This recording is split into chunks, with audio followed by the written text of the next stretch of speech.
Hello, hello. Je voudrais vous parler d'une situation que j'ai rencontrée aujourd'hui avec l'une de mes clientes. Vraiment, vous devez faire attention en tant que consommateur de produits cosmétiques. Vous devez faire très attention.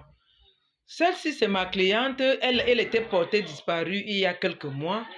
Quand elle revient maintenant me chercher, elle m'appelle, elle dit qu'elle vient me voir. Quand elle arrive, je constate que tout son visage est gâté. Ce qui se passe, c'est que lorsque vous êtes, il faut rester fidèle à une marque cosmétique. Lorsque vous prenez ici, après vous voyez l'autre qu'on vous propose, vous prenez, vous vous attendez à quel résultat?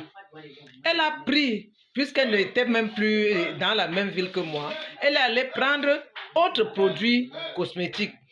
Elle a utilisé, ça a donc transformé tout ce que ça a grillé tout son visage.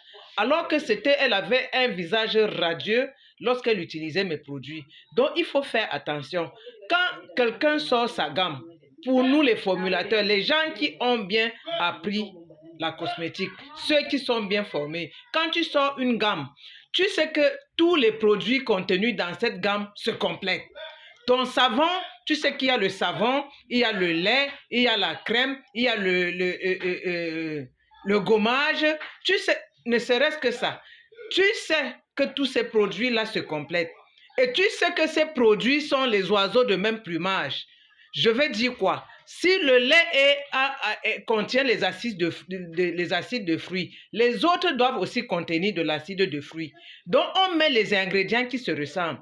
Lorsque tu prends donc ici, par exemple, là où j'ai travaillé avec, par exemple, le glutathion et les acides de fruits, tu peux prendre l'autre où on a utilisé l'hydroquinone. Tu peux prendre l'autre où il y a le mercure. Tu mélanges. Tu crois que tu auras quel résultat? Ça va simplement te griller le corps. Donc, faites attention, restez fidèle à une marque. C'est ce que je voudrais vous dire.